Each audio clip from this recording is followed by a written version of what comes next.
करुणावारी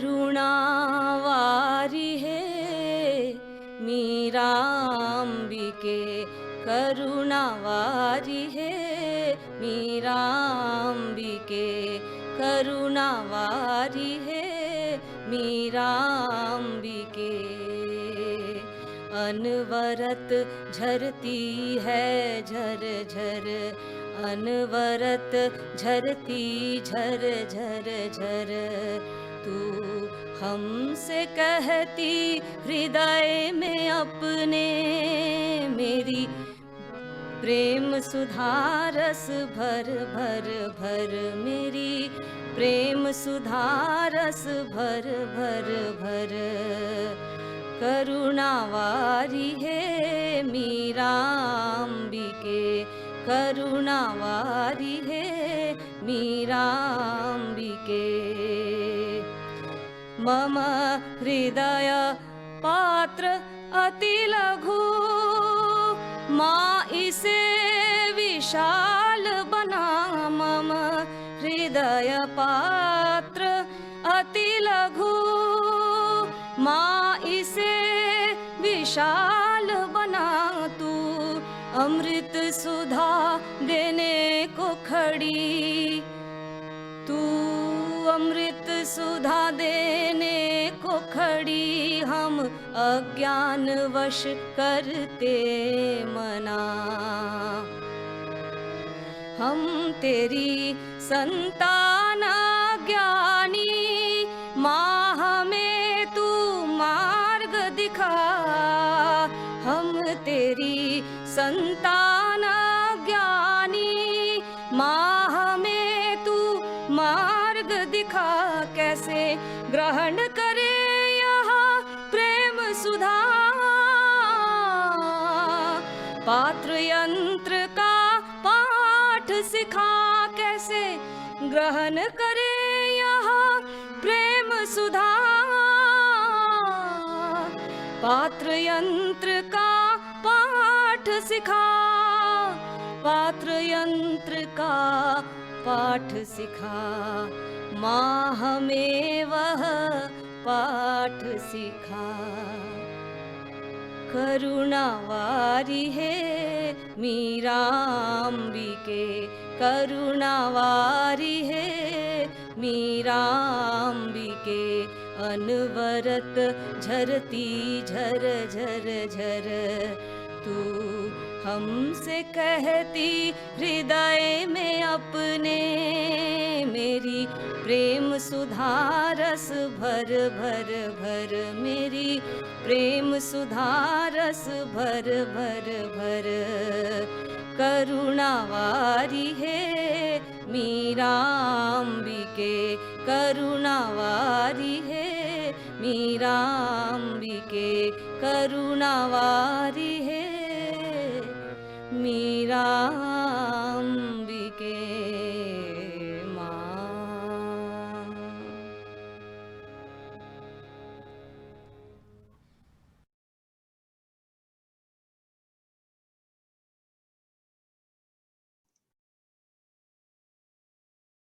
Namaste, my dear brothers and sisters. This devotional song that you heard was a remembrance of the mother, the compassionate mother, and she was addressed as Mirambike. Mira was the name that her parents gave her, the one whom we call the mother, and Ambika means literally the mother. So that's how she is often addressed also as Mirambike or Mirambika. Now we have once again with us the privilege of having Dr. Bhaswati Bhattacharya, the expert in both allopathy and Ayurveda. Allopathy, for want of a better word, or rather being the more popular way of describing modern scientific medicine.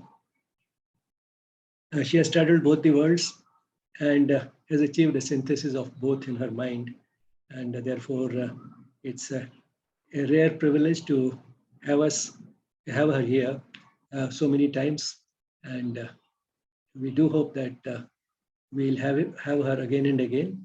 But then there is a limit to the time and energy she can give to the YES program. And so therefore, what I would suggest is that those of you who would like to learn more can visit her Dincharya program. More than 100 talks on Ayurvedic nutrition and the basic concepts in Ayurveda are available on Dincharya. So you can go to that and see and learn a lot more from her. So with that, I would request Dr. Bhaswati Bhattacharya to start her session today. Thank you, Dr. Bijlani, and welcome to everyone. Good morning to everyone. And I hope that all of you we started with such a lovely bhajan and I won't call it a bhajan, it was a dedication.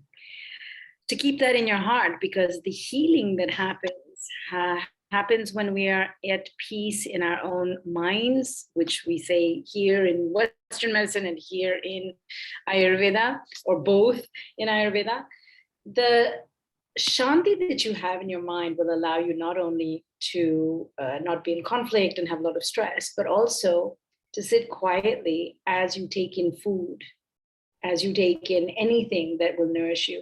Āhāra, as we talked about last time, is not just physical food that you eat with your mouth. It's everything that comes into your system, everything that you ingest, whether that's a cigarette, whether that's alcohol, whether that's love, whether that's someone shouting at you, whether that's, whatever it is, you take it into your being. And actually, if someone shouts at you and it's formative, that's also nourishing for you. But if it's not nourishing, then it's not Āhāra. So the idea of Āhāra is not just food, it's all that nourishes us. So we go back today to the slides that we had last time, and we will start with part 2. I'll just go through a few of the slides, and then we do have an abundance of questions from several of you, and we will discuss those as well. I'm almost tempted just to work on the questions only, because I know that's where many of you have your minds focused. But I think it'll be good for the rest to have a bit of the information that I was promising to share last time that I didn't get a chance to go through.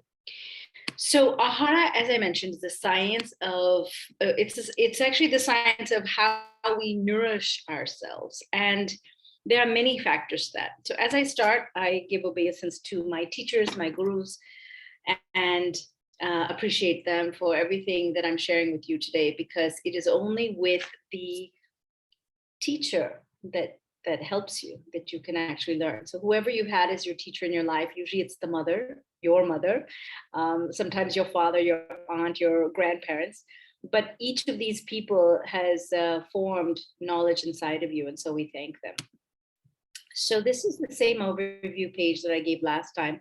We did talk about what is food, what is this term, anna, which is usually grain, but it refers to anything that nutrifies your body, nourishes your body. Āhāra is not just food, but anything, which I just mentioned, and bhojana is the meal.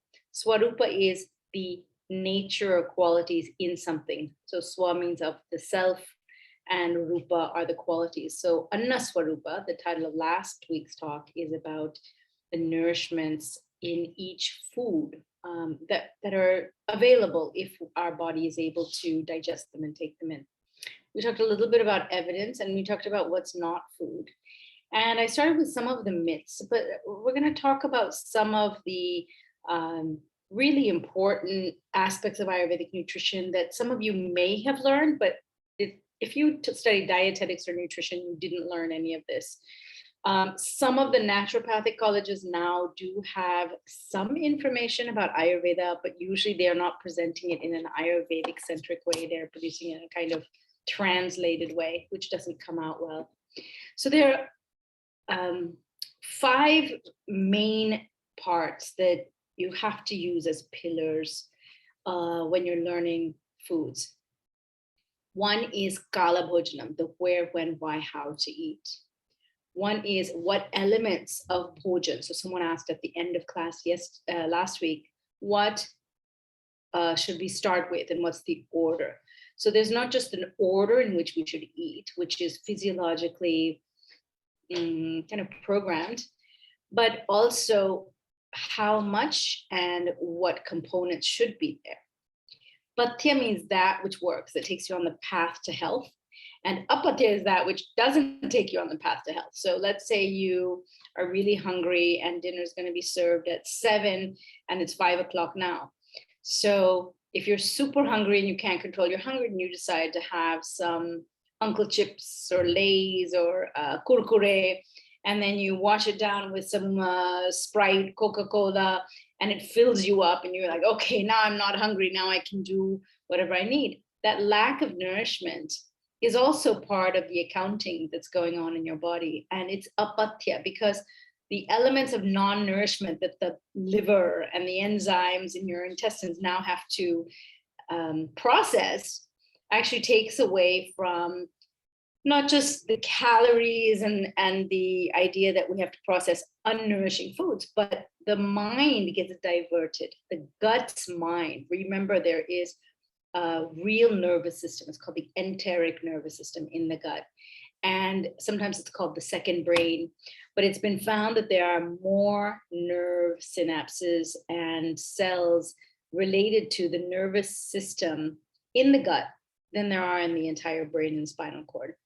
So we're not paying attention to that in modern medicine, but in Ayurveda we are. And so to understand that series of nerve cells is really watching what you eat, it's going to be processing that Coca-Cola and Kurkure and not thinking about the nourishment that you had, because it's so distracted by the schmutz, the garbage stuff. And, you know, this is a real theme today in the young people who are either busy in school, or let's say you eat at a mess in your dormitory in college, well, the hostel system, where in the mess, they will serve in a very narrow amount of time, and they will serve whatever they want to serve, which is usually the cheapest vegetables. And so people bring supplements from home. You know, mom will cook them something that they can keep. They have bhaji bhujis that they keep, but they're not really eating according to what their body is asking for. So all of that is not good for you is called apatya. And there are specific herbs as well as plants. I mean, we eat, the majority of what we eat are plants. Grains are plants, beans are plants, vegetables and fruits are plants, nuts and seeds are plants. Really, the only thing in the Ayurvedic diet that's not directly a plant is, number one, honey, which has a very important place because of its scraping nature and cleansing nature. And number two is all the dairy products from the cow or from the buffalo. So yesterday I was talking with R.D. Sood, and he's the founder of, or the managing director of Amul. And he was saying, yeah, we have a C2C and a B2C model. And I thought, C2C, he said cow to consumer, and B is buffalo to consumer. So he very much reminded me that dairy is both cow and buffalo. And obviously those are not plants, even though we eat plants. So herbal formulations are there in our food, and we won't call them formulations, we'll say they're combinations. When they are put together as formulations for medicine and a smaller amount is used, it's called a medicine or a herbal formulation, medicinal formulation. And then the last part is reintegrating the metals and trace minerals that we have lost from our body. And the science of that is called Rasa Shastra, and the medicines are called Rasa Oshadhis. So if we look at the slide from last time, these are the 7 deadly whites. And the reason they're deadly is because sugar is actually not naturally white. Salt is not naturally white, neither is flour. Rice actually does have a white version, but the more healthy one is where they take the paddy and they actually cook it in the paddy. And so it makes this like brown color, because the outside hull as well as the skin around the rice sheds its color into the grain as you cook it, and then you get rid of it, you thresh it, and so you end up getting a browner, like an off-white color. Milk also comes in different colors, and so do eggs. They come in different colors, and oil should really not be what we call sada tel or white. It should have the elements of the plant from which it comes, whether it's a coconut or a mustard or a sesame plant. And so when you find colorless, aromaless, or odorless oil, there's a problem there. So last time I talked about the 1930s and how they knew that the way that they were isolating flour from wheat berries was actually creating heart disease called beriberi. And this was pretty serious in the 1930s. But then in the 40s, World War II broke out and there wasn't a lot of time to do much with it. So they just allowed people that make flour to fortify it with chemical amounts of vitamin B.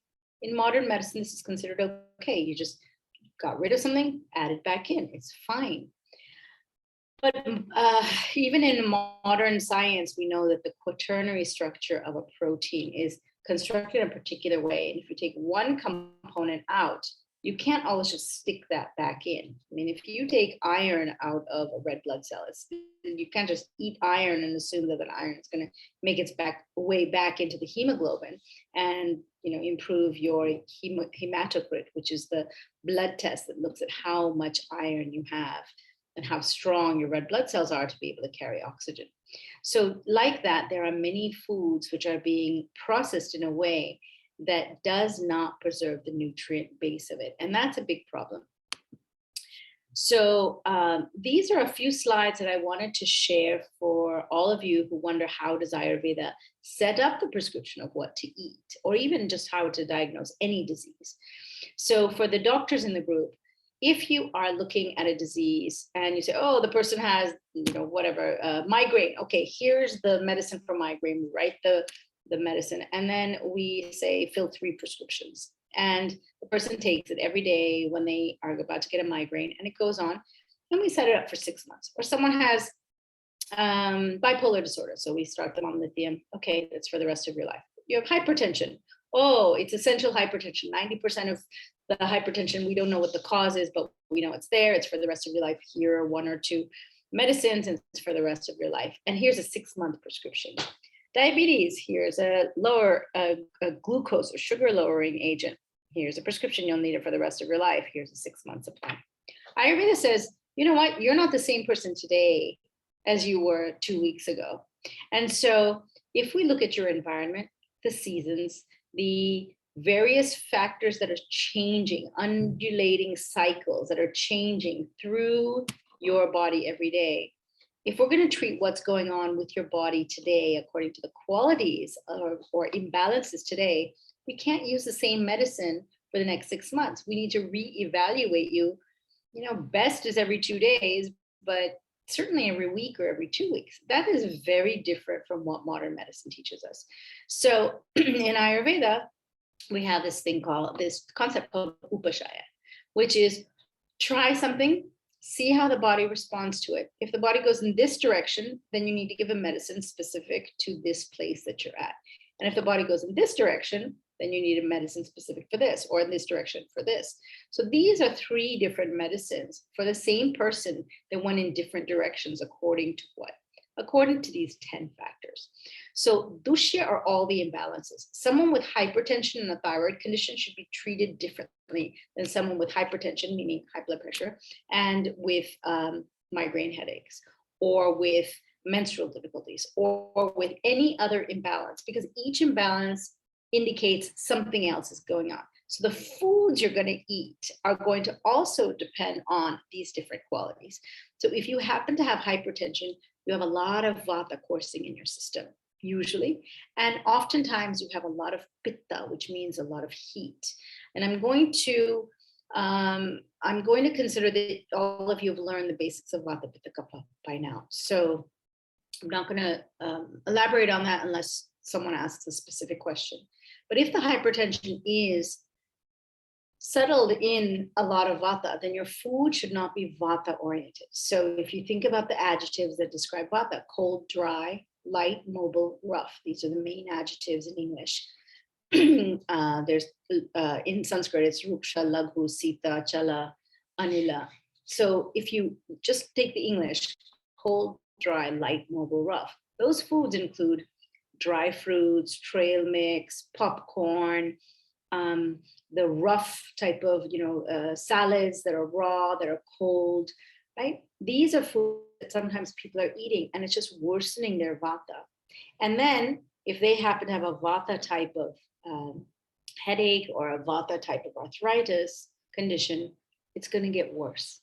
And so you need to give medicine for that hypertension, considering that they have that vata condition of arthritis, or for the hypertension, considering that they have that kapha sinusitis, that heavy phlegmish kind of quality, or they have acidity, gut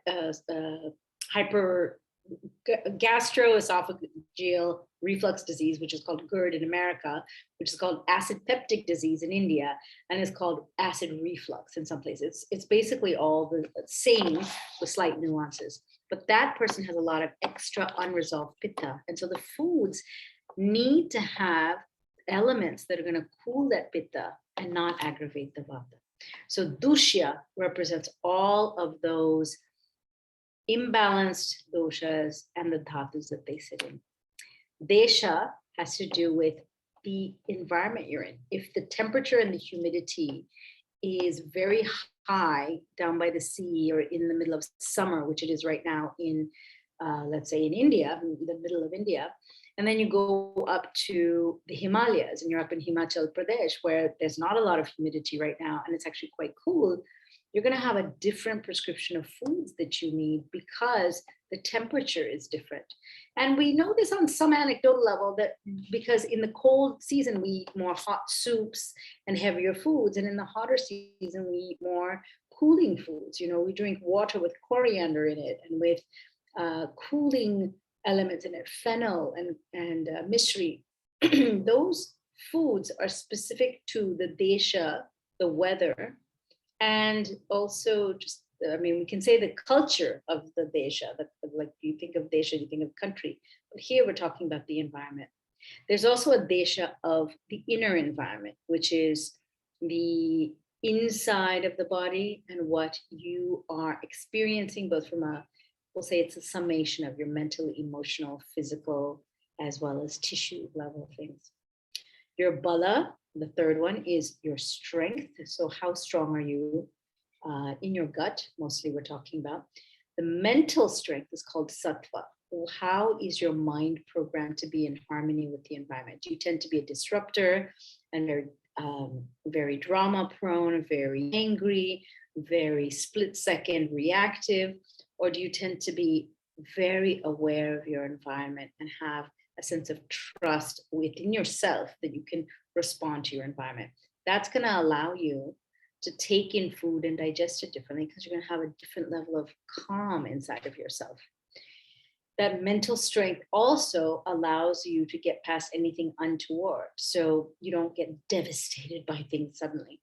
And I'm kind of saying it in a comical way, but people are so mentally lacking in strength today that it's almost a fashion to talk about low mental strength, suffering from mental illnesses, inability to cope with relationship breakups, COVID, being isolated at home, and all kinds of things that happen in our environment where we don't have the strength to tolerate it. In addition to the emotional and mental strength, sometimes we don't have physical strength. And if we eat foods that we don't have the physical strength to digest, we get sick. And so you might notice that the same calories, the same carbohydrate, fat, protein in a dish, two similar dishes are served to two people. One person eats it, is very good and gets very fortified from it. And the other person gets sick. Oh, there was something wrong with the food. What was it wrong with the food? Because let's say it's not just two, but 6 people ate it and only one couldn't digest it. Maybe it's about the person that couldn't digest it. Ayurveda focuses on that person's bala. Modern medicine focuses on the calories. Kala has to do with time, not only the time that you eat, but the time of your life. So the way that I ate when I was 15 or 20 is not the way I'm going to eat in my 40s and 50s and 60s and beyond. And like this, we can go through each of the 10 elements and these Dasha Vida Pariksha and talk about how to use each of these factors when planning our diet. So I just want to introduce this to you. If you're interested in this, you can go to my Facebook page. I've gone through each of these 10 in a separate video and detailed each of them in like a 3 or 4 minute short piece with explanations and examples. This is a slide that I showed last time. It's one of my favorite slides. I'm going to make it big so you can see this. These are the minerals and metals in the human body called the metallome, which is, I think I wrote the word metallome here. There we go, metallome. So someone asked the spelling of this last time in the chat. So there it is. So here are all the different, zinc, lithium, phosphorus, iodine, manganese, copper, selenium, potassium, so many different, calcium, of course, iron is somewhere in here. All of these are important for us to have enzymes and hormones working properly within the body. Modern medicine kind of knows this because these are all studies from the modern medical literature, but they kind of don't have it put together yet, which is one of the reasons I'm frustrated with modern medicine, because I read the literature and then I see what mainstream doctors teach.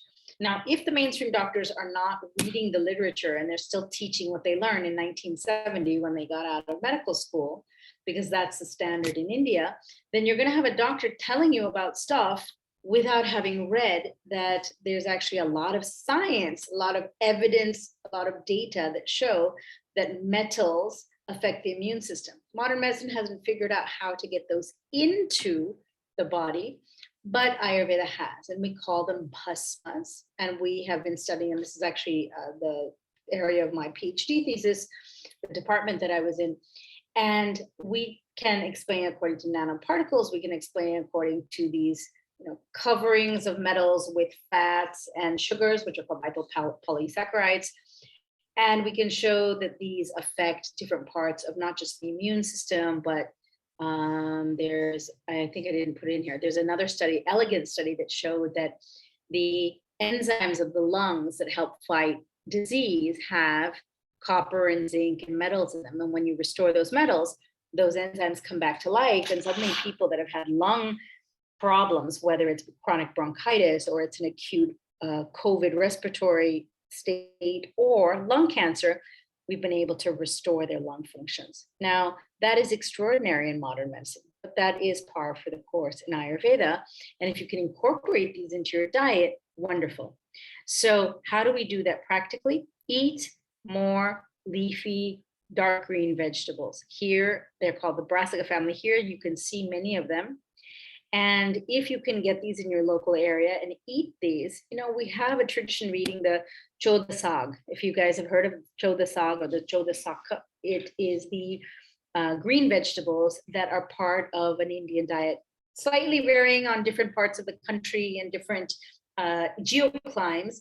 But nonetheless, most Indian subcontinent have some kind of dark green leafy vegetables. And so most of you know that we're eating these spinaches, what we call shag, or the spinaches, or the vegetables. And they have a lot of these metals and minerals in them, because what they do all day is they sit and put their roots into the soil and suck up these minerals. There's a strip across West Africa that actually has a very high number of plants that sit atop copper. There's a huge amount of copper store. And so these plants, if you consume them, have a large amount of copper, and they have been harvested now. Turns out the indigenous cultures that live in the area naturally take in those plants, and they have very strong copper stores.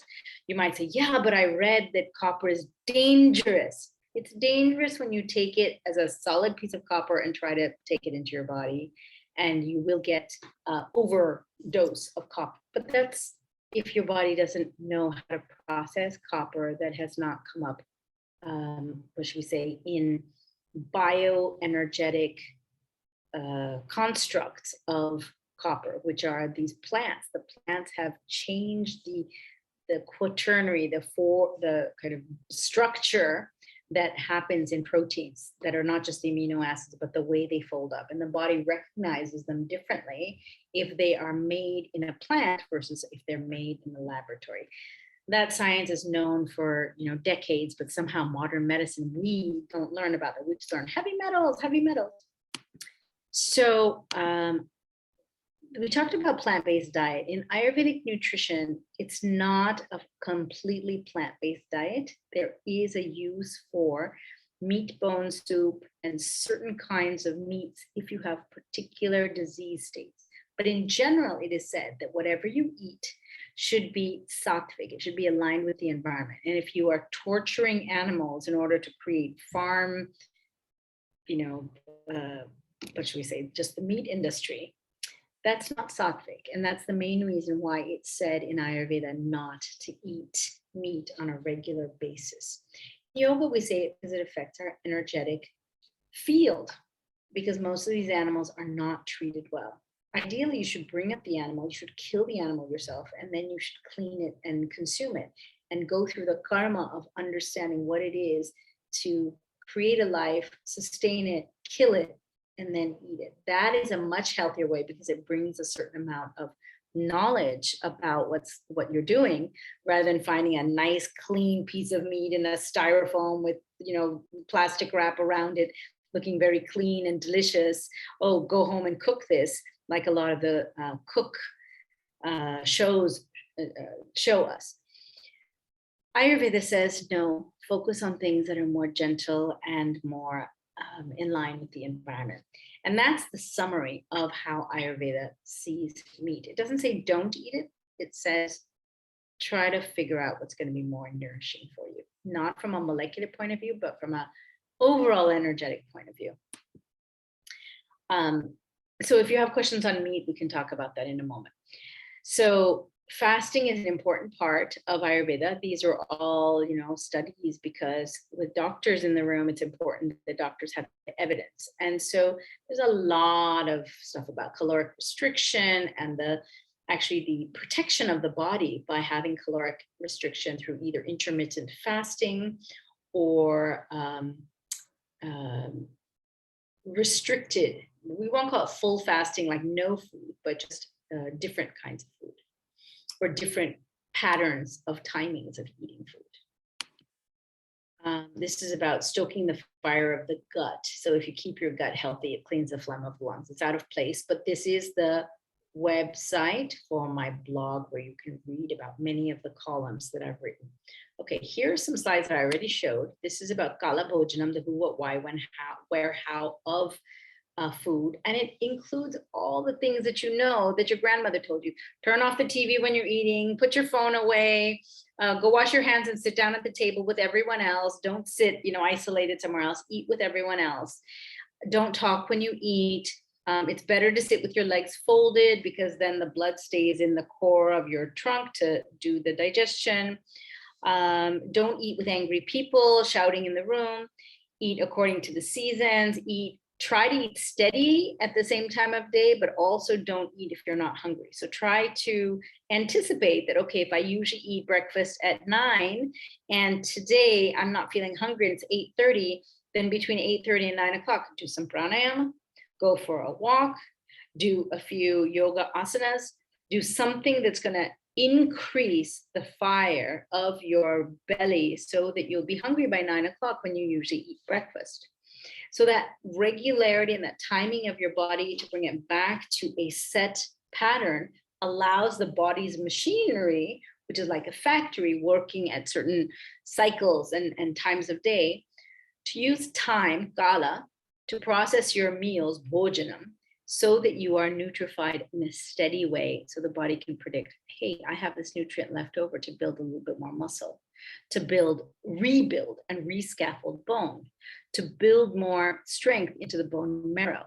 These things are very important, and they can only be done when the body feels safe enough and consistent enough. And that is why Kala Bhojanam's consistency is a big part of nutrition.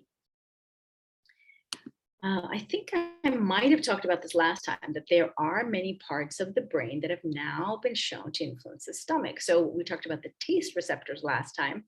The taste receptors go from the tongue back through the vagus nerve into the brain, the lower brain, the kind of upper spinal cord, and then into various parts of the brain's thinking, feeling, and understanding centers in what's called the cerebral cortex.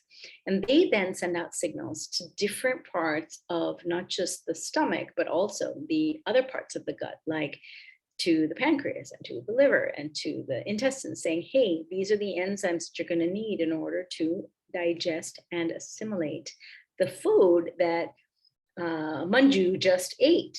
So if she's eating paratha every morning, then the body knows paratha. If she suddenly goes to Japan one week and decides to have edamame and sushi and sticky rice in the morning, the body's going to say, well, wait a second, do we know this? Hold on. And it's going to have to reorient the machinery to try to digest the foods that she just ate.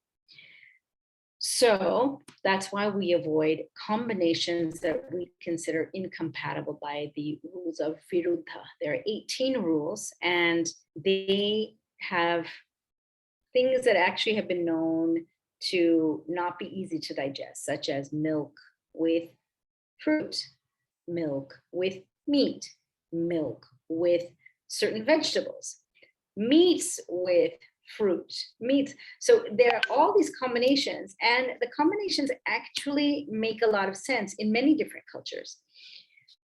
But you see that these cooking shows and various people will put together all these bizarre combinations, like fried foods and yogurt, and this is sauerkraut, red cabbage, or many, many different fruits together that require different enzymes, different carbohydrate enzymes. We already know that fructose and glucose are digested by different enzymes. So if you need to use different enzymes at the same time, think about if you've ever had a secretary. If you give your secretary several files to put away in the file cabinet, let's talk old school, back in the days, when there were paper files. And then you give him this pile of things to Xerox. And then you give him this stuff that needs to go into the accounting book. And then you give him this letter that needs to be typed. And then you give him something, to go away and go get more supplies. You need new erasers. So all those tasks are sitting on the secretary's desk, and he is not going to be able to process everything at once. And if he's a middle of the road secretary, he's going to get confused. So if you give someone many tasks at once, it's not that they can't do them, but they can do them one at a time. And if you muddle them up, they become like a knot that gets knotted, and then nothing can be done properly. And so many of us who have had secretaries know that we need to give them something to do, go and ask and say, have you, hazam ho gaya? Did you digest this? Did you complete this? Did you finish this? Make sure that's off the table, and then give them the pile to Xerox, because we might be able to keep it straight in our minds, but they can't. Then once that's done, then you say, okay, now here's the, go get the erasers. But if you tell them all at once, nothing gets done. They come back and say, I couldn't get the letter done. I couldn't get the Xerox thing done. Food is the same way for people if they don't have strong digestive systems. You cannot digest all these different fruits at the same time if you don't have strong digestive powers to separate out and say, okay, watermelon needs this to digest, bananas need this kind of enzymes. They're not all the same fructose. And so I have a friend who's a very well-known food chemist, and he's actually an industrial engineer in India from IIT, and he focused on foods. He worked for ITC food group and various other commercial mass production food groups. And I asked him, well, we know so much about science and sugar alcohols and the different sugars in fruits. Do we know all the enzymes? And he says, are you kidding me? Because I had already read this in one of my food processing books that they don't know. But he confirmed it for me. This is just last year. He said, we don't even know all the enzymes needed to digest the fruits. We don't even know how those alcohols and those different moieties that are sugar, these little chemical combinations that seem to be sweet, that give the peach the flavor it has versus the blueberry the flavor it has. We don't know actually how the body is digesting it. We just kind of say it's all fructose and galactose and glucose, but we know that that's not actually what's happening. We know that there are a lot more sugars. So this is kind of the science side behind digesting fruits, along with the ancient prescriptions for don't eat many fruits together. I'm trying to resolve why those happen, why Ayurveda says it the way it does. I talked about the rhythms of nature, and I love talking about the cycles of nature. There are three main cycles due to astronomy of the Earth rotating on its own axis, bringing day, night, day, night. The moon going around the Earth, producing new moon, full moon, new moon, full moon, new moon, known as Amavasya and Purnima, Amavasya, Purnima. And the Earth traveling around the sun, which is a solar cycle, which creates the seasons. Now that differs in the northern versus the southern hemisphere, but they're all dominated by Kapha, Vata, and Pitta, depending on these different phases through the season. So it's slightly different in different parts of the country. So Haryana is experiencing something different right now than Uttarakhand, than Chennai, than Southern Kerala. But in general, you know, this is, it's actually false because every place is unique, but the average is what they kind of present in this Ritucharya, which is seasonal routines. And so currently, since it's the middle of April, we are going through a period where it's gotten very hot. And actually, this is more true of the above the Tropic of Cancer, but up colder in Europe and America. I would say we're here more because in June is when the Pitta, the heat accumulates. All of the Kapha that we had in March, let's say February, March, has basically dried out because of the dry heat that we're experiencing everywhere from Delhi, Haryana, Gujarat, I think all the way down to Bombay right now. And certainly Banaras and Kolkata, I've experienced this. So we're not really here right now. We are in, this is actually more true for the USA right now, like New York. But May, June right here, where the kapha palliates, means it gets less and less, you're getting drier and drier. Look at your arms, look at your elbows. If they're dry now and they weren't so dry, let's say, 6 months ago, you can tell that the kapha has dried out and the heat is building. If you're sweating, if you put your hand under here and you can feel that you've got sweat, it means the heat is coming. So it's this area. So you need to eat according to that. There have been studies now that show, many studies in the science literature that show that your circadian rhythms as well as your seasonal rhythms affect not only your blood pressure and your pulse, but the way your organs create different patterns in your, we'll call it your pulse. So there's a physician named he's a doctorate, Aniruddhi Joshi from IIT Bombay, who looked at how pulse and cardiovascular rhythms change throughout the seasons and how they affect people's blood pressure, and how that can be measured and correlated with organ function. It's really interesting that he's found an engineering solution to this kind of ancient wisdom about circadian rhythms. These are a ton of articles that show that there's an aspect of cycles that we'll call clock genes. So clock genes are basically programming in your DNA that says open up, read. So it's like if you have a book and you open up to a particular page here versus to a page here versus to a page here, how do you know where to open up to in a book? That is the DNA unfolding, getting read, and then closing up again. And it's according to a clock. There are these genes that run around and say, okay, it's 2 o'clock. It's time to make this protein. Let's open up the DNA, make the RNA, and then make the protein. And this happens differently for different organs around your body every day.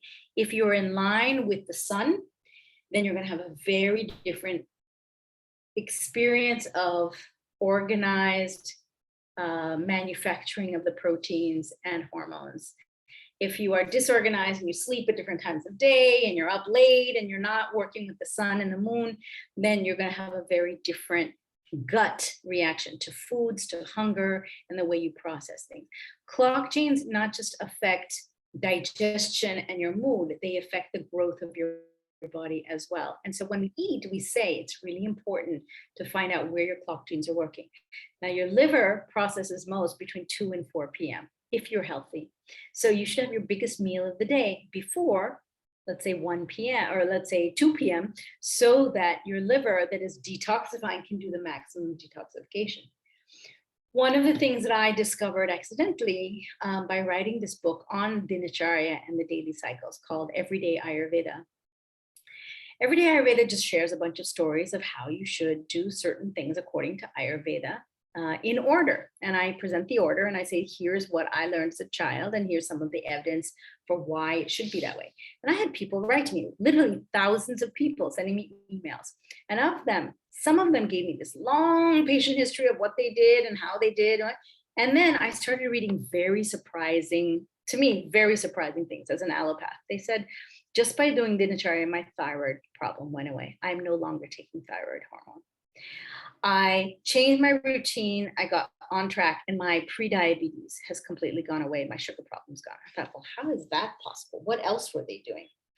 But then I learned about clock genes, and I realized if you have an inefficient factory, the way that you eat and you do your various routines of the day are not going to be organized in the enzymes, hormones, and various proteins that you produce in your body. But if you do it in an organized way, you're going to do really well, very efficient, use less energy to get more done. And your body's going to be much more aligned in its hormones. And the master hormone that controls your metabolism is the thyroid hormone. I think that's actually what's happening, because there are more and more reports of people changing their diet, changing the way they eat, and seeing how that affects their their disease state. So the usual talk on lifestyle was, it doesn't matter whatever you eat, it doesn't matter. That's what I was taught when I was in medical school. And now there's a whole college of lifestyle medicine, the American College of Lifestyle Medicine, the American College of Preventive Medicine, and how JAMA has written about prescribing lifestyle medicine. And the fact that JAMA produced, this is actually 12 years old, but the fact that JAMA actually produced this means that they're waking up to the fact that the way that you eat, the way that you make your choices around food and lifestyle actually does have a medical impact. And that is so new from what most of us hear from mainstream medical doctors. So I talked about Okosathmia. Whatever you grew up with is the trump card, meaning it's the canceling out whatever anyone else tells you. If you grew up eating mozzarella cheese and tomatoes and eggplant, and someone tells you eggplants are bad because they're nightshade, or don't eat dairy with fruits, and tomato is a fruit and dairy is mozzarella cheese, and you say, well, I've been doing it and so has my grandmother for the last 1,000 years, 200 years, we've been eating this. That's your Okosathmia. That is your epigenetics. That is the way that the biochemical machinery has formed in your body, and no one's other prescriptions can trump that, can cancel that out. So this is how I have to deal with every single patient. And you saw Sathmia on that list that I presented here, where Sathmia was one of these 10 factors. You have to find out how people have been eating before you give them a prescription. So when someone says, well, what's a good breakfast to eat? I say, well, I need to know more about you. No, not for me, for everyone. What's the right breakfast to eat? There is no right breakfast that's true for everyone, because it depends on these different factors, but certainly on your Okosathmia, your epigenetics, the way in which you have been eating food. So I'm going to end with the slides and go to a few questions in these last moments. I just want to dedicate this session to my mother, who passed away actually recently.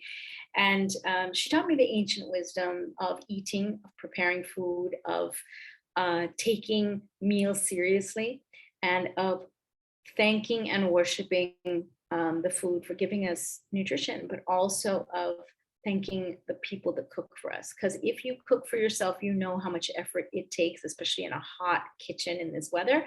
But if you eat from someone else and you don't thank them, then you're taking for granted the fact that you have nourishment in your body and where that nourishment comes from. So with that, I want to move over to the questions that I was handed by several of you, and just go into those. And if you have other questions, I've seen a couple of them in the chat from Ramita and Firdaus. I'll get to those in a moment. Let's talk about the ones we have from last week. So is that okay, Dr. Vijlani? Should I move forward with the questions? Yes, okay, great. So from Mamata last week, she asked, would sea salt or rock salt provide enough iodine? So what I say to people is that this whole idea that you're learning about iodine is true for cultures that didn't have any iodine in their salt. But today, if you eat out once a month If you eat at someone's house, it's cooking with table salt, you get enough iodine. You get plenty of iodine. The source of that iodine is also an issue because halogens are generally byproducts of mining. And so there's a lot of other stuff in the mining byproducts. But generally, if you eat non-table salt, non-white table salt, if you have a good rock salt that is nature, like harvested directly from nature and not processed, it has enough iodine in it. And having, something from outside once a month is the norm for most people. If you were told you have iodine deficiency or you start developing a goiter, go and have some potato chips, once every 3 days for like 3 weeks, have your rice and dal and have some potato chips on the side, and your iodine problem will go away because we have so much fortified iodine in our salts these days. So that's why I say that most people can do well not having all that iodine. I hope that's helpful for you, Mamata. If you have any questions, you can unmute and follow up with that. I'll move on to the second question, which is from Shushmita Malla, which says, is there any food that I can take as a substitute for Ecoaspirin? Due to blood clot issues, I've been prescribed Ecoaspirin for life. So I would work with an Ayurvedic nutritionist if I were you, but there are foods that are natural blood thinners. And those foods you can find because they are the warnings of what not to eat, because they say, oh, if you eat this, you'll get too much thinning of your blood. So go and find what foods there are. I don't know, actually, you didn't mention where you're living or what kind of cuisine you eat, but if you go and find the foods that they say not to have before surgery because it can create blood thinning, they'll talk about things like ginger and ginkgo as supplements, but they'll also mention a few foods. Those are the foods that will be naturally blood thinning. And, what's the way you're going to measure it? What's the way you're going to measure whether or not you have a blood clot issue? Yoga is the best preventive. Do your asanas, do your pranayama, and allow the wisdom of your body to kick in, because there is a natural blood thinning. It's called the coagulation pathway. It's part of the blood's own inherent knowledge of how to clog up micro cuts that happen in the blood vessels, which are happening every day in you and me right now. But our blood system is going in and just coagulating it and then stepping back. If there's a little blood clot starting to happen, it's going in, it's breaking it up, and then it's stepping back. So that ability to start the, it's called the intrinsic pathway of the blood coagulation system, that's already there. Allow that to kick in, and then you don't have to worry about, blood thinning. Can I tell you to stop taking Ecoaspirin? No, you need to talk to your doctor. Sometimes we, the patient, have to educate the doctor to get them to a place where they understand about blood thinning rather than the rote that they tend to tell you, well, have Ecoaspirin because you have blood clotting problems. Also, sit in Sukhasana more often and get the blood out of your legs and back into your trunk. Most of us sit in a chair, so our legs are down, our bottom on the chair is sitting there for hours and hours, and the top half of our body is not having the robustness of blood. When you sit with cross-legged, it'll hurt the first few days, but it will also bring the blood up. And the biggest places that we get clots are in the large pools of blood in our thighs, and for some of us in our lower legs because of the dependence of gravity. So I hope that's useful for blood clot questions. There's a whole bunch of questions around, around ghee. So ghee is important to understand what is real ghee and what is not real ghee. So Ayurvedic ghee is not from buffaloes, it's from cows. Today's dairy includes cows and buffaloes together, so it's usually mixed. So when you buy Amul butter, it is a combination. So if you think you're making good ghee by making it from Amul butter, you're not.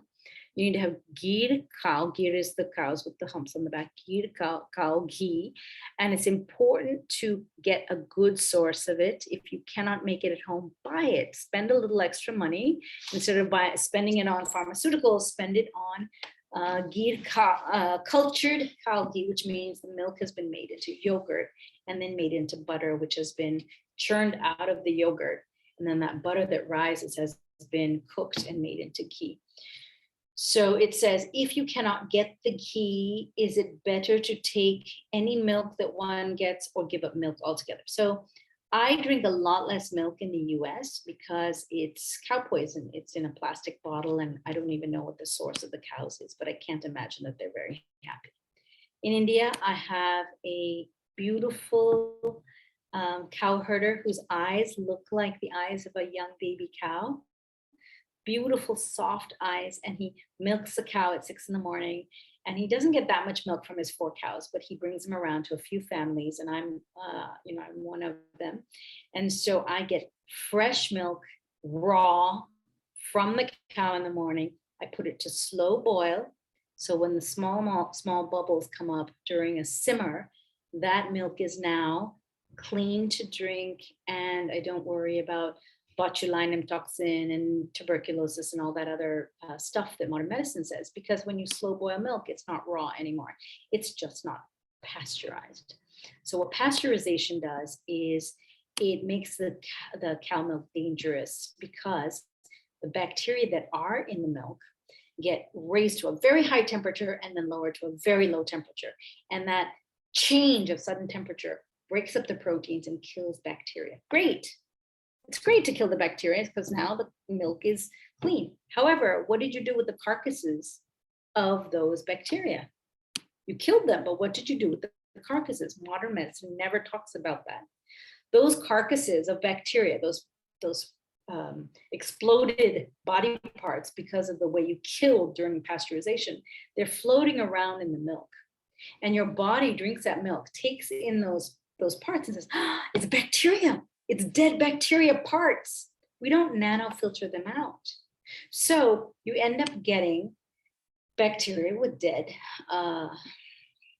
milk with dead bacteria parts. And that is what's called antigenic. It tends to be inflammatory or allergenic. So genesis, right, starts allergies. So it's in that case, if you're going to have pasteurized milk, it's better to either give up milk altogether or have very small amounts of it. So I have very small amounts of milk when I'm in the US. I usually keep a little bit for my morning cha, if I'm going to have cha that day. And I go to the farmer's market and I spend $9 for a small quart of milk. And that's only on the days when I really, really crave milk, because that's, Betsy the cow giving the milk to the farmer, who then gets it to me. And when I live in India, I just drink a lot of milk. Also in France, I tend to drink very good milk when I'm at home because I get fresh milk. So the second question is, if the ideal food is not available, is it better to A, hunt for the ideal food, maybe find it, maybe not find it, maybe get cheated, maybe end up getting ordinary stuff, or B, settle for what's ordinarily available at a reasonable price, or C, forget about the food and give it up altogether? So it depends on what you need, and it depends on the food. If there are things that you need to prioritize, they are dal, chawal, and vegetables. So dal is a bean source. It can be edamame, soy, it can be red beans, black beans, rajma. The most non-allergenic, you can say therapeutic dal is moong dal, and moong can be with the green skin, which tends to be more coarse, and that's why we use the green moong flour for soap or for cleaning off oil from our bodies. And that's what I prescribe for people that have skin diseases. But we also prescribe that for people who need to eat protein, but don't, they're trying to move away from meats or from other kinds of proteins. It is harder to digest that green skin on the outside. So if you take it off and you get the yellow moong dal inside, that's what I tell people to cook as dal. And if they're having khichdi, which I tell people that have irritable bowel syndrome to eat twice a week, then I tell them use the yellow moong dal. So that's one. Second is chawal, have local rice. Find your local rice. In France, I eat the local French rice. In Kolkata, I eat local Kolkata rice from the farms. In Benares, we have chandauli, which is one of the really great places for rice in all of India. And so I get rice from there that's local. I don't buy Tilda, Kohinoor, India Gate, and all these brand name, beautiful Basmati rices anymore because they're polished. They're actually processed rice. They're not the healthy rice. So dal chawal, and then vegetables are local to whatever I have. So if I'm in the US and it's October, I'll have spaghetti squash. If it's the spring and I'm in New York, I will have beans or Napa cabbage, and I will cook it usually with cumin, salt, turmeric. That's like my usual go-to. In Bengal, we have something called panchparan, which is 5 spices that include kalonji and mustard and fennel, and we tend to put those together, the 5 of them, and that is a go-to. And so if you just focus on these 3 and then have local fruits that rotate through the seasons, but don't eat those as part of the meal, have it if you need, if you're hungry. That's how I deal with the food. And I actually eat simply. I eat like a pauper, because eating like a queen and having all kinds of expensive foods, just, first of all, it's not sustainable, and second of all, it's not really good for you. I hope that was a useful answer to Dr. Bijlani, who asked that question. The next question was, does Ayurveda show any preference for green moong versus yellow moong? So I just talked about that. Does milk taken in late evening produce drowsiness? For some people it does, depends on what kind of, how good the milk is. But if you add a little something to the milk, it's a really good time to take a medicinal preparation. So sometimes people will take shatavari, or they'll take the pushya nuga churna, which is very good for menstrual difficulties, or they'll take some ashwagandha, which is a energy building, or they'll take turmeric, because it's a very good anti-inflammatory. They'll take ginger if they want to build up their digestifier. You have to understand the herb, put it in the milk, and have it. And it has to be good milk. And so in that case, yes, it's good to take milk. If you happen to be phlegmy, like you get a lot of sinusitis and phlegm and your nose is all stuffed up in the morning, don't take milk at night, because if you take milk at night, it's going to build up more phlegm. This is for people that don't have a tendency for phlegm. So one of the things that Ayurvedic doctors talk about are the rules, but they don't talk about the cautions, even though they know them. They're kind of like the side effects, in that they produce these effects to the people that have different doshas in their body than what other people have. So you have to program that for them. There was one more question before I finish, and that was on drumstick. So moringa or shigru, which is the Sanskrit name, or drumstick, is one of the most reputed vegetables. If it's plucked prematurely, it's bitter. Is the bitter harmless or useful? So it depends on the recipe you're using. Usually drumsticks are not supposed to be eaten when they're raw. They're supposed to be eaten when they're fully formed. There are certain vegetables that can be eaten at different levels of ripeness, like the mango or the jackfruit. With the bitterness of moringa, you can have a small amount of it, but too much bitter is not good for the body because it just aggravates the vata. So, people will take moringa powder that's bitter and have a small amount of it.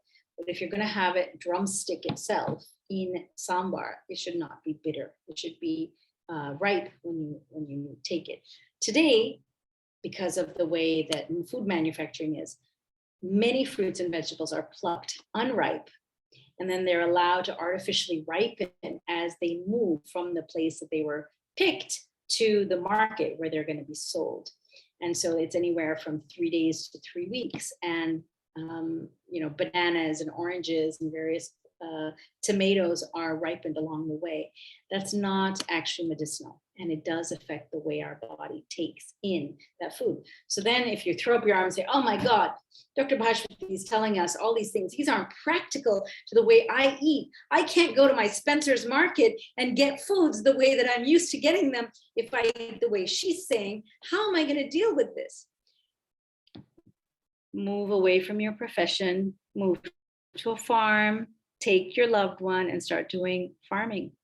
That's what more and more IIT engineers and hi-fi doctors are doing today, because they're realizing that there's no point in having fancy furniture and a Mercedes parked in the driveway when you're sitting in your house, like every night having gastroesophageal reflux and menstrual clots and arthritis, and then you get diagnosed with XYZ disease. What is the point of all that status and money-oriented life if you don't have shanti, if you don't have peace, if you don't have relationships and time for relationships because you're feeling sick is one of the poorest ways that you can live.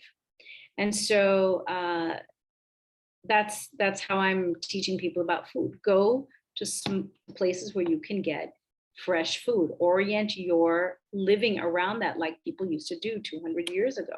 Stop living in the illusion that you can live, with these conveniences of Amazon as your base of your food life. Ayurvedic nutrition always talks about going to the source of what will make you healthy. And food is just one of those pillars, right? Good sleep, good relationships, intimate relation, not sex, but intimate relationships. So Āhāra is how you take in food. Nidra is good rest, which includes sleep, but it's restful dhyan, restful pranayam, restful states of emptiness. And Brahmacharya, which does not mean celibacy, but actually means to have relationships in line with the Brahma. So in line with the union, which means your intimate relationships. So we just have a few minutes left. I'm just going to run through some of these questions that are in the chat. And I welcome you to unmute yourself if I'm reading your question.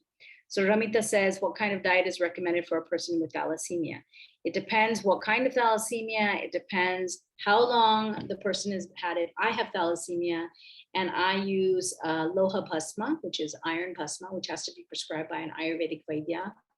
And I've been pretty darn fine. So I don't have full thalassemia alpha. I have beta thalassemia and I have trait, which is very common in North India, actually. And I just have a routine that includes some animal protein. I don't tell people about it, but I do it for my condition. And I have loha bhasma, and that's kept me great.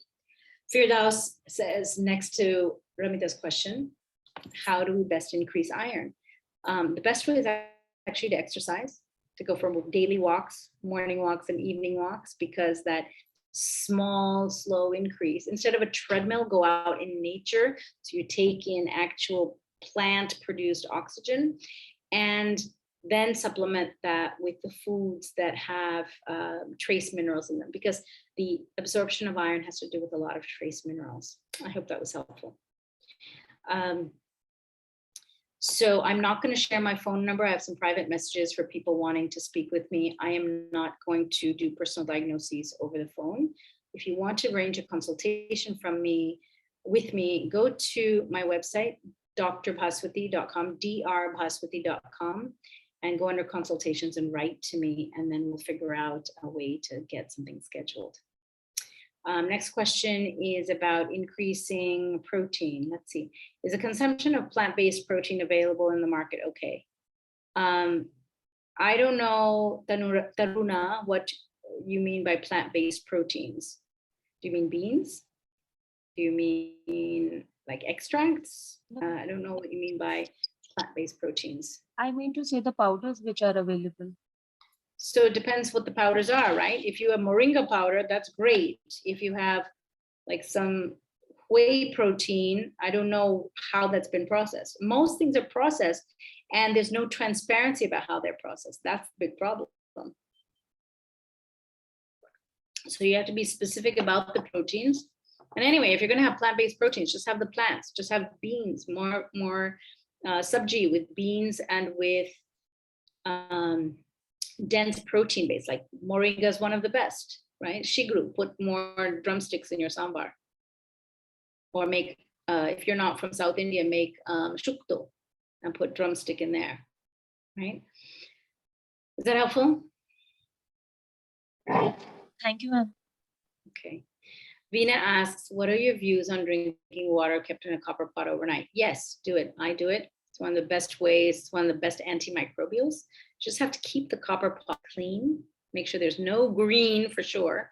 And if it's black, take either tamarind or a lemon, something acidic, and clean out the inside of the pot. I don't care about the outside of the pot, but the inside of the pot where the water touches. So don't have RO water, have gravity filtered water. As soon as the water comes out of the faucet, either gravity filter it first and put it in the copper pot, or put it in the copper pot and then have a system that nobody drinks from it until you put it through the gravity filter. And then, so I put it through the gravity filter and then I keep it in the copper pot and then I drink it the next day. And I never keep it in the copper pot more than 24 hours, or like maybe a little bit more, maybe like 28 hours. But I'm very good about not having it for 2 or 3 days.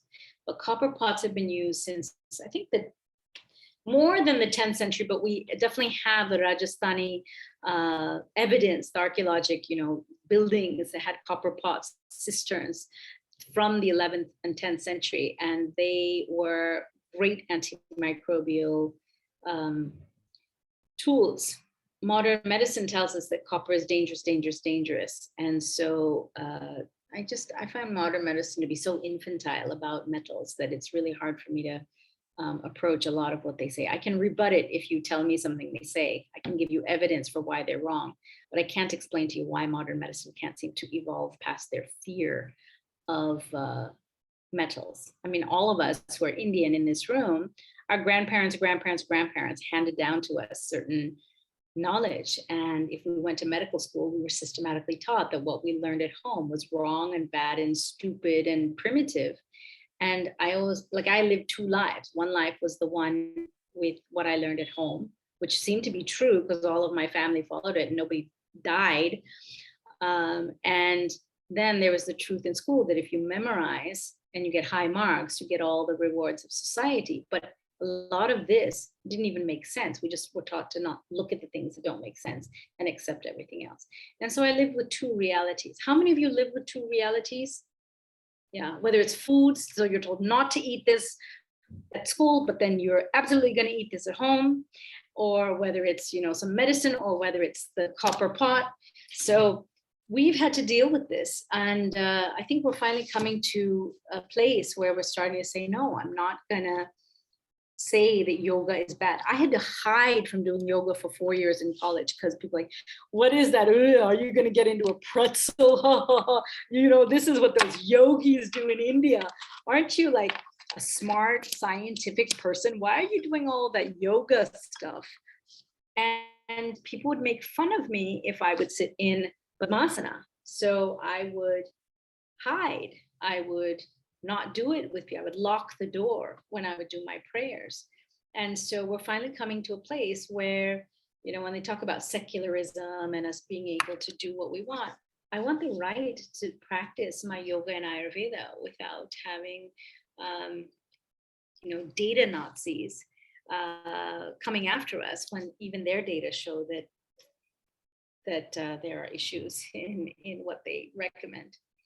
So we're going to finish. Shall I read any of the other questions? Is there anything else that Dr. Bijlani, you think I should answer from the question?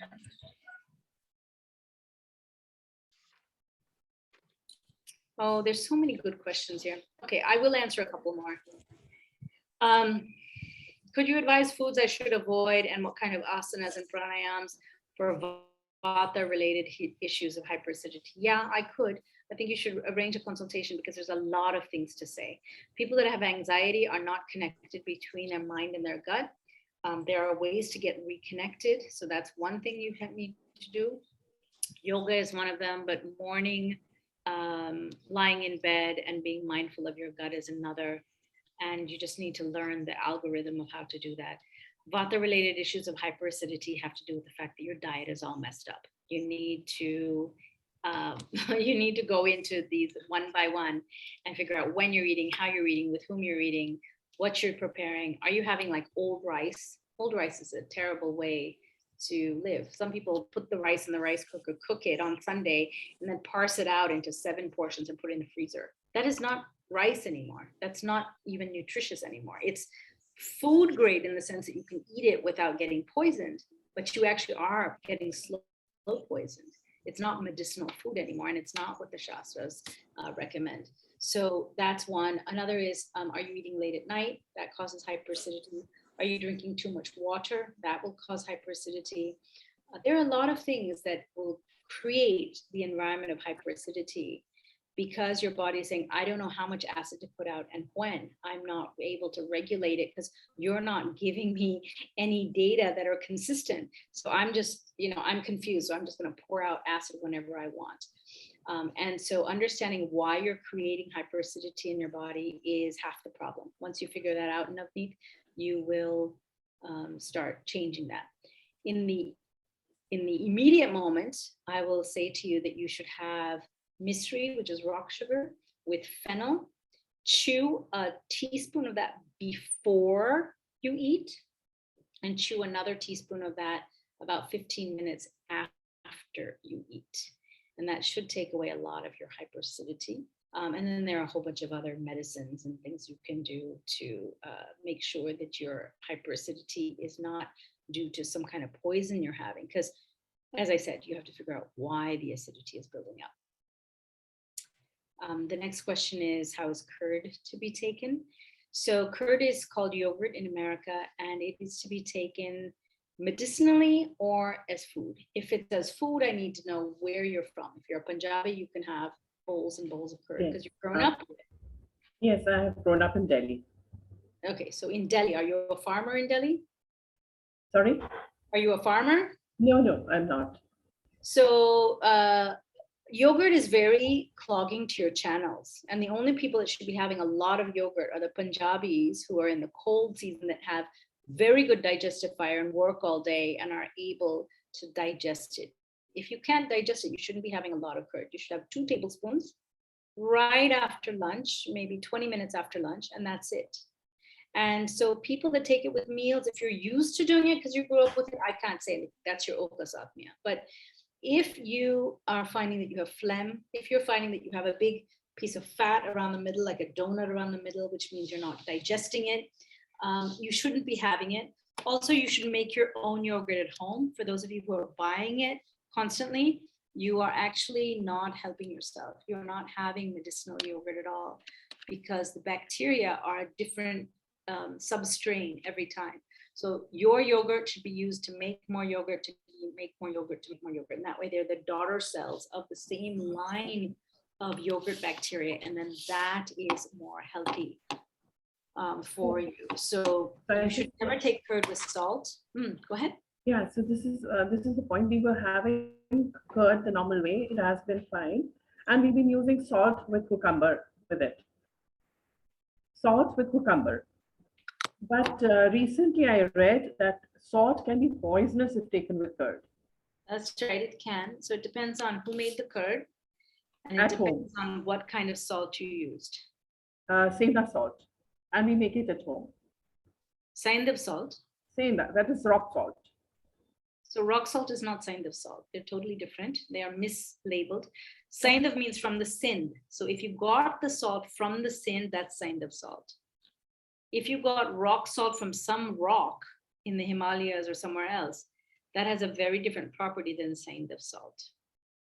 So Saindav salt is cooling and can be used in small amounts in the curd. So if you think about like the part of the world we're talking about Punjab and Sindh, and then using Saindav salt in the curd that's made from, in earthen pots, from one batch to another batch to another batch. That's a very different phenomenon than Amul in a plastic packet that you bring home every day, or that you're not producing on your own at home, or you're using some, crap starter kit to make curd, and using what you think is rock salt, but you don't know the actual source of. I was just talking to a manufacturer, and he said, well, we have really good Saindav salt. I said, is it from the Sindh? He goes, what do you mean? I said, Saindav, Sanskrit, right? Of the Sindh is Sindh. So is it from the Sindh? And he said, but the Sindh is in Pakistan. I said, that's right. So where are you getting your salt from?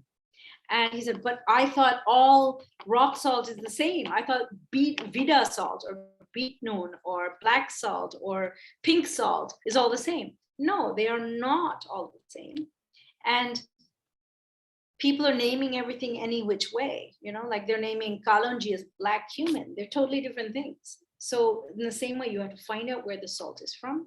You have to go to someone that's an ethical, go to Kariboli if you're in Delhi. Kariboli is the best place to get the actual crystals of rock salt. And then you besh them, you grind them yourself. Yeah. And then you'll get the little crystals of rock salt. And that is Himalayan rock salt. That's still not Sindh. That's still not Saindav salt. But you shouldn't be putting the rock salt into yogurt, because the only salt that should be used is Saindav salt in the earth it made, like what I said before about the curd, okay? And most of us aren't having that. So whatever you've learned, you have to figure out where that comes from and not take it blindly and substitute things. And I would recommend that you have it with a little bit of honey instead of with this questionable salt, and see how that goes and find out where that custom is that you, okay? So there's a couple of more questions, but we're at 9:51. Can Yes. I ask one question, ma'am? Yes, Madhavi.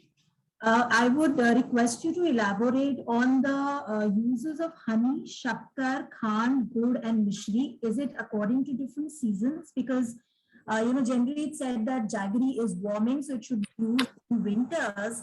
But recently I read that when you mix jaggery with water, it also has a cooling effect and it can be consumed during summers. That's So right. is the season-specific use to honey, shakkar, khan, gur, and mishri, or again it's been mislabeled as? You have to go into the gunas. Go into those 5 and make a list of the gunas. Are they cooling or heating? Are they more dry or more snigdha, which has more oily producing properties? What minerals do they have in them? And then what are you using them for? So these different tastes and the different components and elements depend on how, tell you how you should use them. When they say seasons, that's a shortcut. It's really the season inside the body. So it might be April for both of us and we're sitting next to each other, but your body inside is very cold and my body inside is very hot. They're different seasons inside. And so when you're going to have them according to seasons, the season inside your body might require you to eat something more warming because you're always cold inside. Your nose is always cold. Your fingers are always cold. You tend to fall asleep after lunch. It means your metabolism is very cold. It's not robust. And then another person would say, I'm sitting next to you and I'm very hot. I shouldn't be the one that's having jaggery all the time because that's going to be too heating for me. I should be having more misri. I should be having ak, which is the sugar cane, right? And you don't put it through a grinder. You have to take it and bite on it and let your saliva process the xylem and phloem of the long sugar cane, which has lignans that then release and actually signal your liver to work with processing your sugars. They seem to be inducing some kind of enzyme of our sugar digestive memory. And that's a different sugar than, what's the other one you said? Sheher, honey. Honey is heating, but it's also scraping. And it's a fantastic, if it's forest, single source, single bee, organic honey, and not like dabur, which is invert sugar. But if it's actual honey, like from the Gandhi ashram, or I think they're actually in Pondicherry, my friend found a bunch of really good honey from the forest there. So there's a bunch of sources for it. But if you have that honey and you just have 1 teaspoon of it, it's a really good way to scrape out gunk that's stuck in the body. So I give it to people after surgeries, after chemotherapy. I give it to people who have diabetes. I give it to people, they say, oh, the doctor told me I can't have sugar. I said, I'm a doctor. I'm telling you to have honey. So if you don't want to listen, don't listen, but try to understand what honey is. Honey is an amazing medicine. I actually take a drop of it, put it on my ring finger, open up this area to the pocket that's under my eye and put it right into my eye once every 3 weeks on a Sunday. And I just blink and it cleans out my eye. Honey is very, very cleansing of phlegm. It's a very wonderful medicine, not only on the eye, but inside the body. So I actually talk about this in Everyday Ayurveda. I have a whole chapter on sugars and I'll invite you to go in and find that. Okay. Dr. Bijlani, I apologize again. I've gone over by 4 minutes. Thank you. Just shows how much interest your session has evoked. And I'm sure there'll be really no end to questions. But then there are ways of getting in touch with you, which are acceptable to you, apart from, of course, using the enormous repository of knowledge that you already built up on dinacharya.org. Before I say anything further, we all join you in praying for your mother, to whom this session was dedicated. She must have been a great lady to have given birth to a person like you. We can only imagine that. And we pray that wherever she is at peace. And if she returns to this world once again, she gets conditions which are even more favorable for further spiritual growth. Thank you. One of the things that I found very interesting and striking, perhaps because it matched with my way of thinking, it was that this sattvic element can help us get away with some other irregularities. I'm not saying that we should indulge in those irregularities consciously. Please don't misunderstand me. But the fact is that we are all making mistakes when it comes to not only diet, but also many other physical factors of lifestyle like sleep, etc. Sometimes due to ignorance, sometimes due to compulsions of modern life, sometimes because what we think we should be eating is not readily available, at least not reliably. And to know that one can get away with some of those mistakes, provided we have a sattvic nature, which can be cultivated. Unlike physical constitution, which cannot be changed, psychological constitution can be changed. And in fact, that is what yoga is all about. So not only the physical practices of yoga or the meditative practices with which yoga is associated, but also the other more comprehensive aspects of yoga, which essentially involve moving from tamas to rajas and from rajas to sattva and from sattva to beyond all the three gunas. That type of attitude to life would help us not get obsessed with all the physical factors and maybe get away with some of the mistakes which are inevitable, although not consciously made. So with that, we come towards the end of the session. Unless Dr. Bhaswati Bhattacharya would like to say something more, we can. I want to thank you, Dr. Bijlani, for having faith in me. And I know that some of the things that I say are at odds with what you and I learned in medical school, and the courage it takes to speak out on what is true, whether it's about yoga and the very strong and clear ideas that you have about the use of yoga as a medical modality, as well as what you and I have learned in Ayurveda. The fact that you give me space to talk about that and to not hide, not to have that home life where we learn this and the school life where we have to parrot this. The fact that we are now the custodians of this knowledge. And by virtue of our gray hairs, dyed of course, but virtue of our gray hairs, we have the right and the responsibility to educate those who are coming after us in time, but who need to hear the things that we didn't hear in our training, that you had to courageously put forth and be at odds with mainstream. So I thank you for giving me that space as well to share. And to the entire group, there's 30 odd people that are here today who really want to learn this, who are tired of being fed a narrative that they, in their gut instinct, no pun intended, know is not true, but they don't know where to go with it. So I thank you for allowing me to share some of what I have very, very intensely studied and continue to study. And I just want to say, I'm here, you can see this is a hotel room.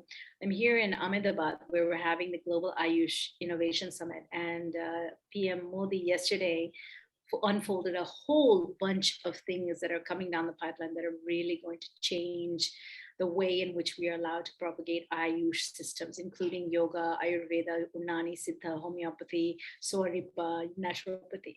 The WHO Director General was here, and he spent a couple of days in Gujarat and asked to become an honorary Indian and honorary Gujarati. And so in front of all of us, he was dubbed, his name is Tedros, and he's an Ethiopian physician. And he was dubbed with the new name, since he wants to be Gujarati, he was given the new name of Tulsi Bhai. And so he just got so excited to be called Tulsi Bhai, and he was all emotional. Here's the Director General of the WHO, becoming a Gujarati, becoming Tulsi Bhai. And it was actually kind of an emotional moment. I don't know how prepared and theatrical it was versus how just spontaneous it was. But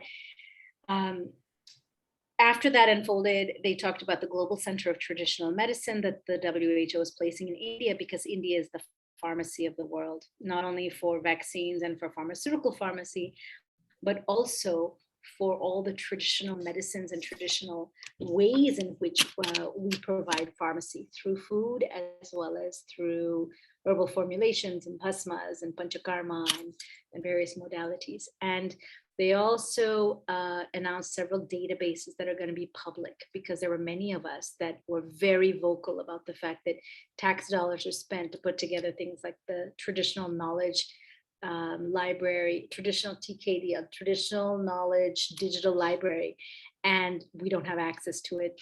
There are data that are available about studies in Ayurveda and studies about herbal medicines that are just not being put online, and they're going to be made available through databases. So that was announced. And then exports and imports are going to be, there's a lot of discrimination about how pharmaceuticals can go across borders very quickly, even though they haven't had stringent testing, but herbs can't, and how they should be tested to make sure that they don't have like cadmium and aflatoxin and microbials. And that's going to be streamlined more. And there were a bunch of announcements yesterday. I'm just on my way to the summit today, and all of you might see it in the newspapers from today forward, but you'll see things around food. I am going to put in once more the website where I am writing about foods with 12 Ayurvedic physicians that I am now training how to take their knowledge and put it into terms for all of you so that you can learn about foods. So you'll see an article on moringa for the person that asked about that. We'll see an article about onions. We put a whole bunch, I think 4 or 5 about ghee. So we're steadily putting on, a dozen articles or so every month, and researching them from an Ayurvedic point of view. Yoga, there's actually a wonderful article called The Yoga of Water that talks about water from my yoga teacher, actually. And so I want to leave you with the fact that there are many resources, many things coming.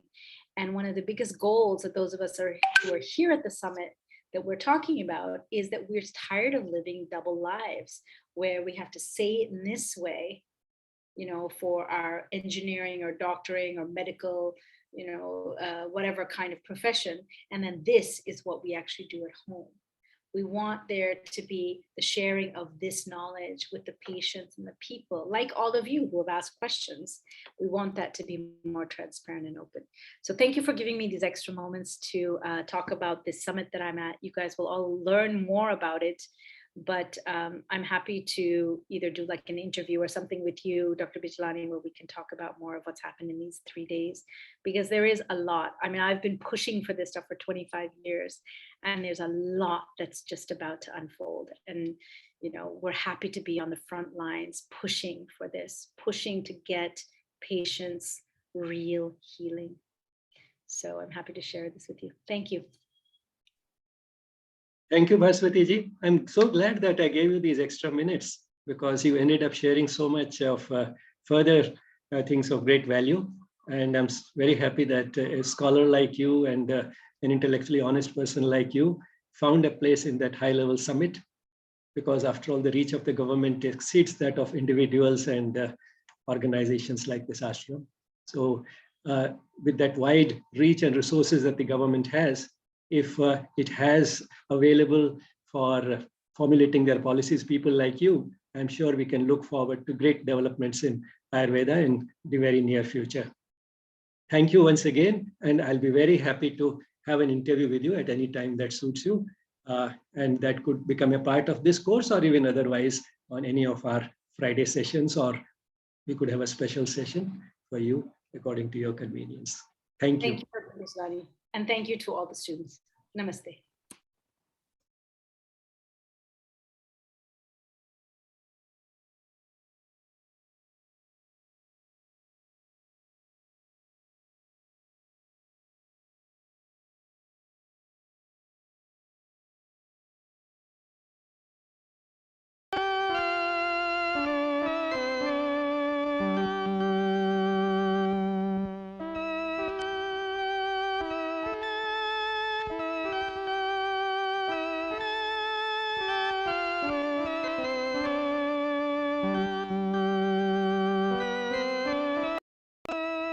Om